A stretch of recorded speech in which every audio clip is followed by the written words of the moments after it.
사랑하는 청파 중고등부 학생 여러분들, 지난 한 일 동안 잘 보내셨어요?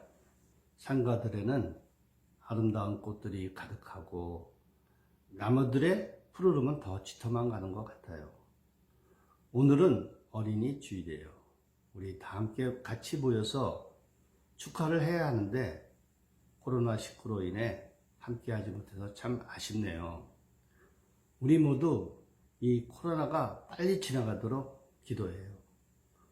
본문에도 명절을 맞아 예수님께서 예루살렘에 올라가셨는데 성경학자들은 오순절로 추측하고 있습니다. 신구약 성경에서 자주 나오는 오순절에 대해서 우리 알아보기로 하겠어요. 오순절은 구약에서 의무적으로 지내야 하는 대표적인 세 가지 절기, 유월절, 칠칠절, 오순절이라고도 하죠. 초막절, 절기 중에 하나예요. 오순절은 원래 농업과 관련된 축제예요.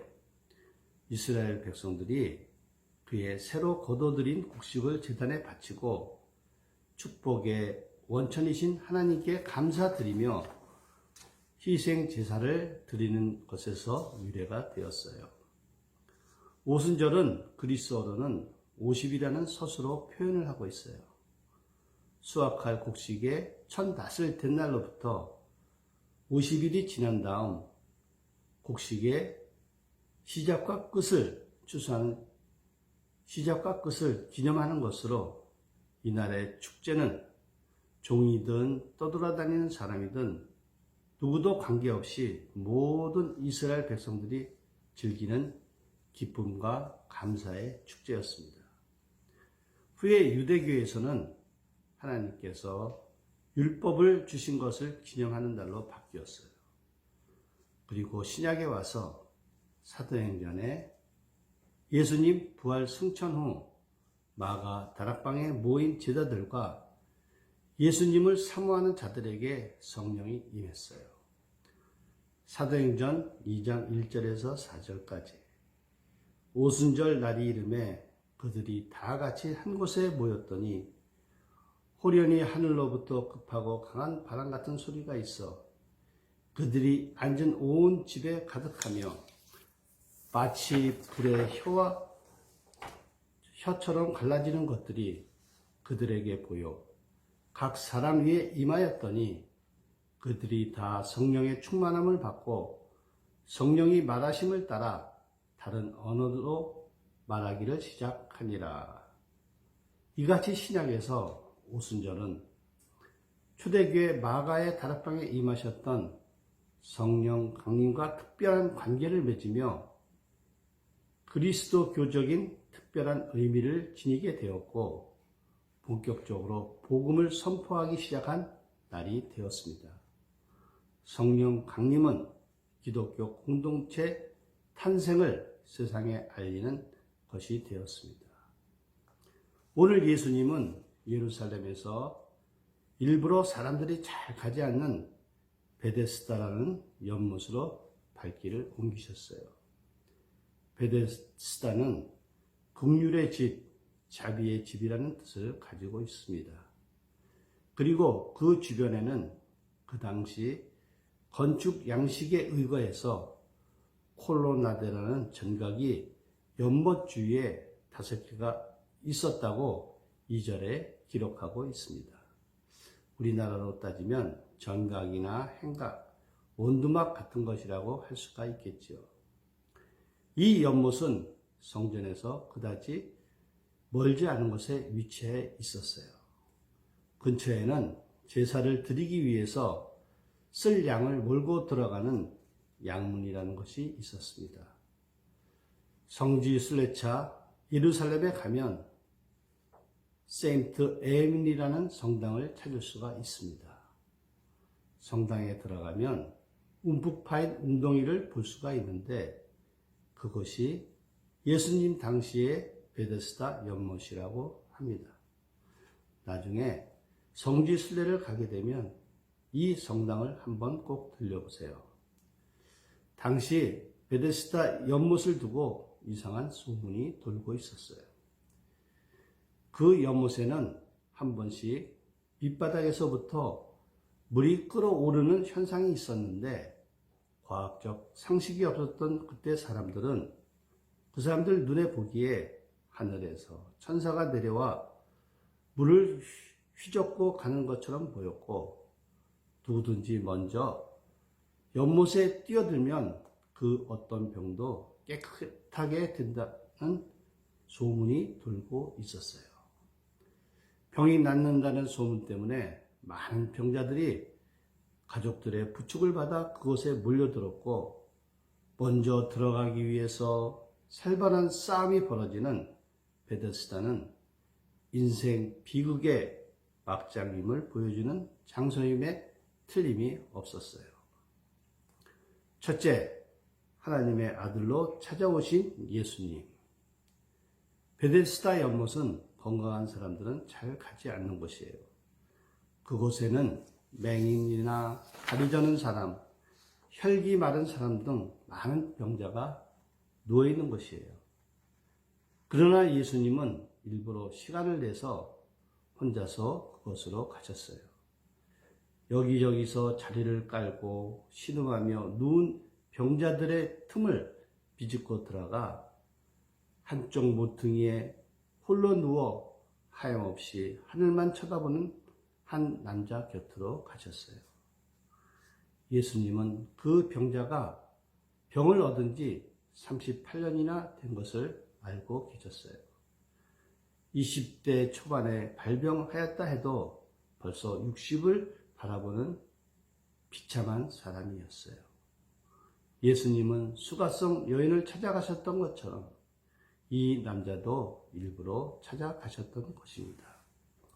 6절, 예수님께서 그 누운 것을 보시고 병이 벌써 오래된 줄 아시고 이르시되 내가 낫고자 하느냐. 아무도 말을 걸어주지 않는데, 아무도 관심을 가져주지 않는데 자기에게 다가와 다정하게 물으시는 주님의 말씀은 그를 무척 감동시켰을 것입니다. 7절, 병자가 대답하되 주여 물이 움직일 때에 나를 못해 넣어주는 사람이 없어 내가 내려가는 동안에 다른 사람들이 먼저 내려가나이다. 그의 대답을 들으신 예수님께서는 그 병자만 들을 수 있게 말씀하셨는지 모르겠어요. 8절, 예수께서 이르시되 일어나 내 자리를 들고 걸어가라 하시니 얼마나 감동적이고 놀라운 말씀입니까?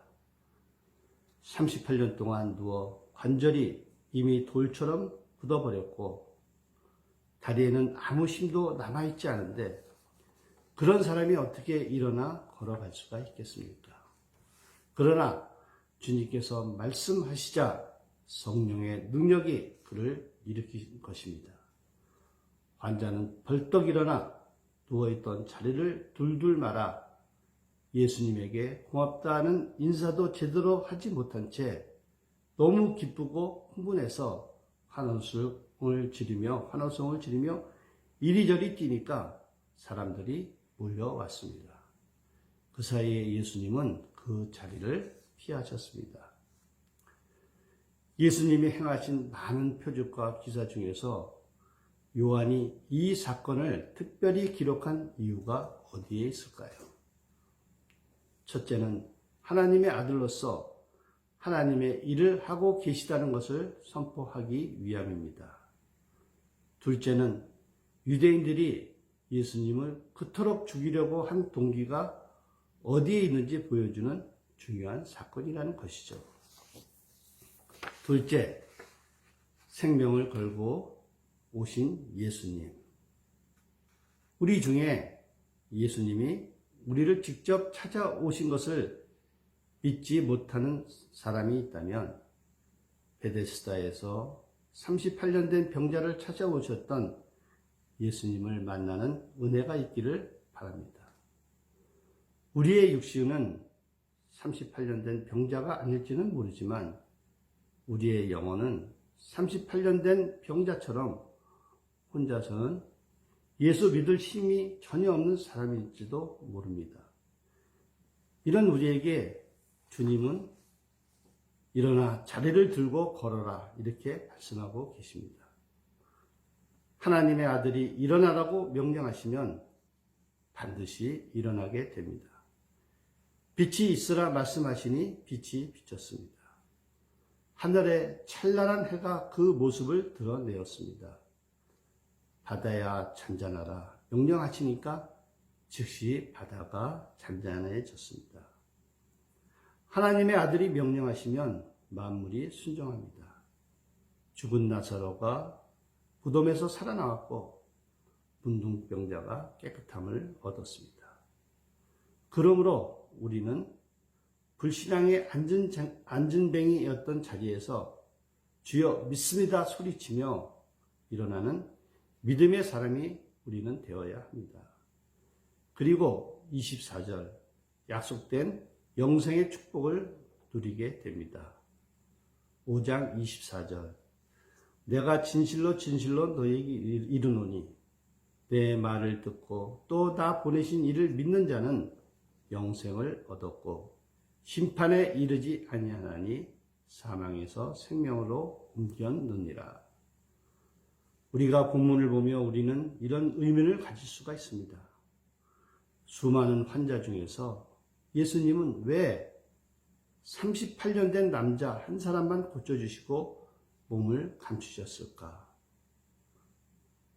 여기에 큰 진리가 있습니다. 예수님은 병이나 고쳐주는 세상적 의사로서 이 세상에 오신 것이 아닙니다. 따라서 예수님이 병자를 고쳐주실 때 병 고침 자체가 목적이 아니었습니다. 그러므로 예수님은 그 자리에 있던 병자들을 다 고쳐줄 의무가 예수님에게는 없었던 것입니다. 이 사실이야말로 38년 된 병자에게는 굉장한 복음이 아닐 수가 없습니다. 예수님이 특별히 자기를 선택하셔서 고쳐주셨다는 사실 하나만으로도 그는 감당할 수 없는 은혜를 받은 것입니다. 누가 나에게 당신을 장로로 만드셔서 하나님의 일을 감당하게 하느냐고 물어본다면 나는 이렇게 대답할 수밖에 없습니다. 나는 나도 모르는 하나님의 은혜다. 이렇게밖에 대답할 수가 없습니다. 예수님은 지금도 우리 한 사람 한 사람 관심을 가지시고 문 앞에 서서 우리가 문을 열고 주님을 영접하길 기다리고 계십니다.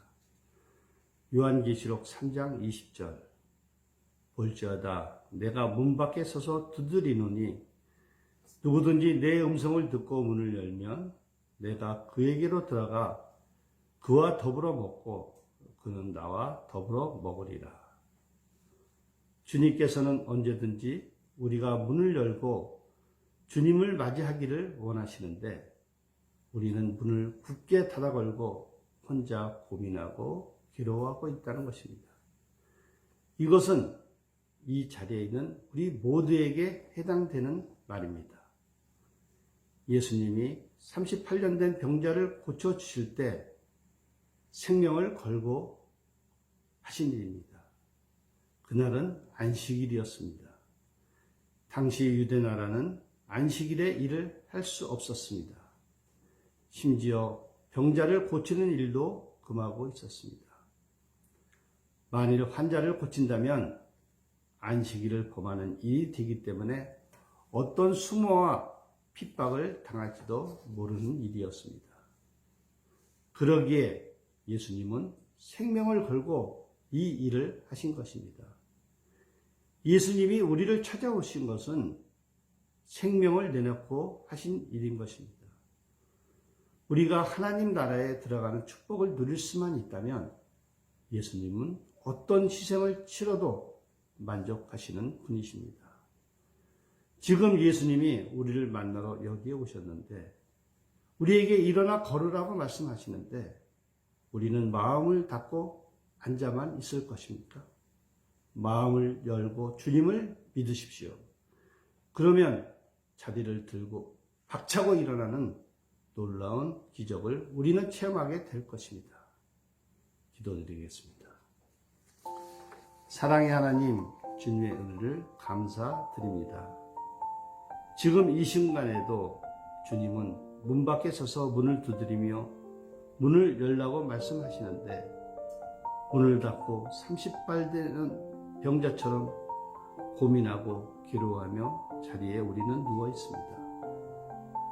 38년 된 병자가 일어나 걸으라는 주님 말씀에 순종하여 기뻐 뛰며 일어선 것처럼 저희들도 주님 말씀에 순종하여 세상을 능히 이기는 힘을 갖게 하여 주시옵소서. 예수님의 이름으로 감사하며 기도드렸사옵나이다. 아멘. 자, 우리 다음 시간에는 요한복음 5장 10절에서 15절까지 작은 소망의 불씨라는 제목으로 말씀을 나누는 시간을 갖겠습니다. 자, 오늘은 여기까지 하겠습니다. 아멘. 할렐루야. 다음 주에 뵙겠습니다.